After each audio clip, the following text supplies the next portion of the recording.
Now, as I said at the beginning, I hope you had as merry a Christmas as you could in the circumstances. We certainly did in our new home in Scotland. It was simply divine. And of course, we had to lock down immediately afterwards, as now many millions of people have had to do in the wake of Christmas Day. And we may be here for some time. It may be 3 weeks. It may be many more than 3 weeks. I sense that it's beginning to get to people. That's my take from conversations with people and online, that the weariness now and anxiety has begun to trouble people greatly. So it must be good news, mustn't it, that the Oxford University vaccine, that's a second vaccine in Britain, is going to be rolled out in just a few days on January the 4th. And they're hoping to vaccinate 2 million people very quickly indeed. I must say I fancy the Oxford University one rather more than the first one on the market. Everybody knows I fancied the Sputnik 5 most of all, but I've been unable to get that because, well, I'm not in Russia and they can't bring it in here without state permission, British state permission to do so. If we were in China or in Russia, tens of millions of us would already have been vaccinated. It's going to be the only way, it seems to me, for us to emerge from the hell that has been 2020. Those of us, mercifully, who have escaped it, know of others who have not. Others who have been desperately ill, others even who have perished. Britain has lost nearly 90,000 extra people in the year 2020 than the annual average of deaths. That cannot be separated from the coronavirus. It doesn't mean that every one of those died of the coronavirus. Actually, many people are dying because of the coronavirus indirectly, because they cannot get the treatment they would otherwise have got. Might not even go to the doctor when they might have. Certainly may not have gone to the hospital when they could have. And the toll on people's mental health, including suicides, is now grim and considerable indeed. We'll be talking to MOATS medic Dr. Ranjit Brar and also taking calls from people who may or may not share my perspective on this. You don't have to wear a tinfoil hat to take the view that this has all been one big hoax, but it would probably help you if you did. But there are others who think that this lockdown lark has gone far enough and that the toll on public health as well as on the economy, which of course itself will have a toll on public health further down the road, will be worse than the cure being worse than the original complaint. Let me know what you think. But the big story of the week, of course, was Brexit. I fought in the 1975 referendum for Britain to leave what was then the common market. I was a relatively junior, 21-year-old follower of the late and great Tony Benn. And he and Peter Shore and Michael Foot and Mrs. Castle and Jack Jones and other great figures in the British Labour movement were on my side. In the intervening period, the British left and the trade unions vault fast and ended up the European Union's biggest cheerleaders. I myself, when elected to Parliament, voted against the Maastricht Treaty, indeed helped to keep the House up late many a night in order to oppose the Maastricht Treaty. I also voted against the Lisbon Treaty, ditto, and railed at Tony Blair, who had promised us a referendum on it, but never delivered it. And in the summer of 2015, when the people of Greece were being ground into the dust by the European Central Bank and by the European Council of Ministers, and not least by the Chancellery of Angela Merkel in Germany, I declared that if there was another referendum, I would be batting for a vote to leave. And I did, and I'm very proud of the role that I played.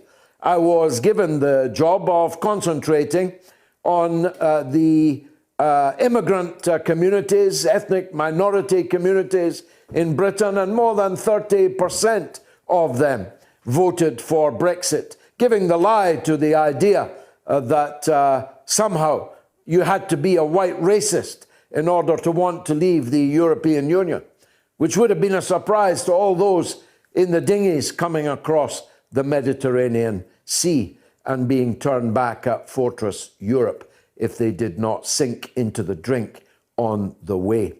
It was an epic victory in 2016 because it was won against the most powerful people in the country and on the planet. The President of the United States, no less, Barack Obama, weighed in against us. Past prime ministers, although I hope people have learned by now that nobody loves past prime minister. Tony Blair, John Major.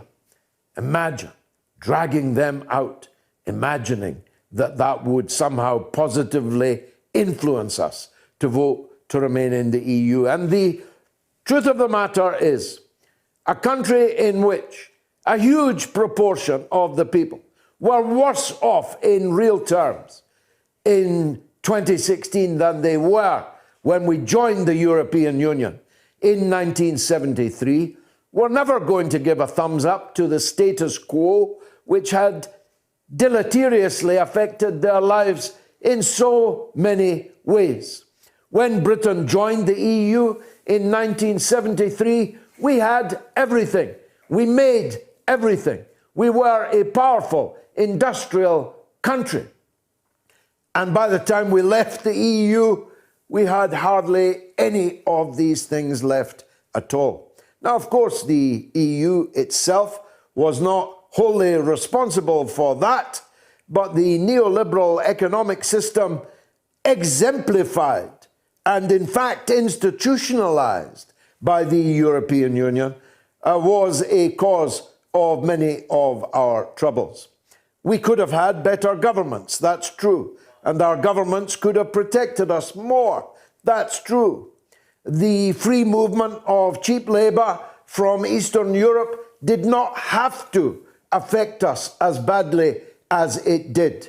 If we had a government that had a decent living wage as a minimum by law, that had trade union rights recognized, cherished, and promoted, and then, of course, the big influx of new labor into our labor market would not have driven down wages, as in fact it did, because we had no such government. If we had had a government that protected and built up our public services, then the impact of those public services of millions of EU citizens would not have been as grave as it was, but we had no such government. So the people voted entirely rationally, despite all the insults of the Waitrose, soft shoe shuffle brigade, that we were all racists, empire loyalists, nativists. No insult was left spare. The truth is, the mass of the working class in Britain voted for Brexit, and for entirely rational reasons. Now, you know my view. Leaving the EU is a necessary but not sufficient condition to build a better Britain, to build the new Britain of which I speak. It is not sufficient, but it is wholly necessary. And now, despite the shortcomings of Boris Johnson's deal, we have a chance to do so. As John Lennon said, war is over if you want it. Brexit can build a new Britain if you want it, and if you want it, you have to fight for it and you have to vote for it. But if you do, then you can have it. And that's the mindset with which I go into Brexit Britain 2021.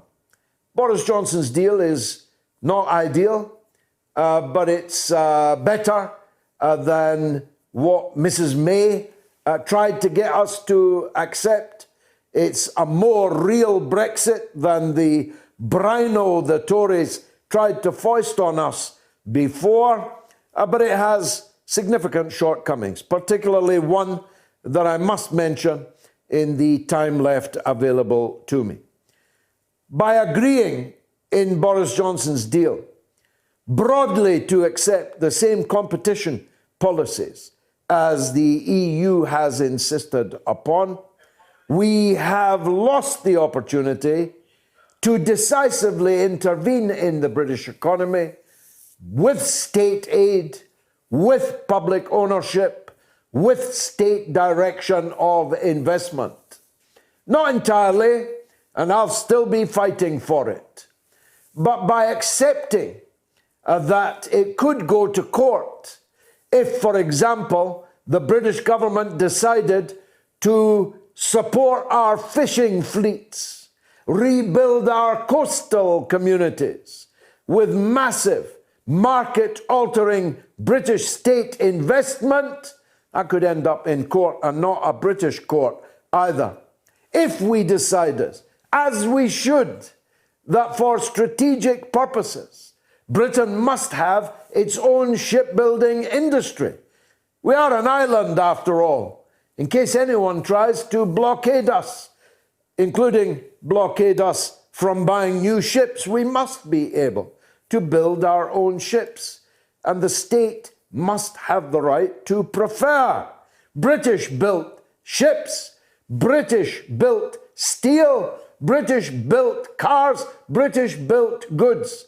The state must have that right if we are to be an independent state, mustn't it? Well, according to Boris Johnson's deal, those rights are now heavily circumscribed. If I was in Parliament on Wednesday, I myself would vote against the deal. But I can well understand that a substantial majority of the MPs are going to vote for it, with the exception of the SNP, who are completely opposed to a no-deal Brexit. I'm dizzy hearing them say so, except they're going to vote for it in Parliament on Wednesday. I'm not making that up. One of many, many, many, many vagaries of the Scottish National Party's case for breaking up this small island, which on January 1 will be an independent country, but one with a free trade deal with the European Union. They're then going to have to argue for leaving the British single market and not being allowed in for many years into the European Union's market, with which the rest of the UK has a free trade deal. In my view, intellectually at least, it kills the case for separatism stone dead. We'll see what happens in May. Now, of course, there are many, many more stories than Brexit and the coronavirus. One of those is unfolding in the United States, where Donald Trump has lost the battle to stay on in the White House. He has been abandoned by many of his senior Republican friends, on which there might be consequences further down the line. He has been abandoned even by some of the judges that he sent into the Supreme Court, but who are now there for life and didn't fancy overturning the apple cart in the interests of Donald Trump. At the same time, Donald Trump is not over, and the economic crisis, the fundamental, objective, economic atrocity that is the American economy, where 166 billionaires have more money than half of the people of the United States, where unemployment is literally out of control. It's back to the levels of the Great Depression in the 1930s, where mass evictions of millions of tenants is underway. It's almost impossible to imagine where that's all going to end. One thing is for sure, that Trump or someone like him will be trying to capitalize on the resultant misery.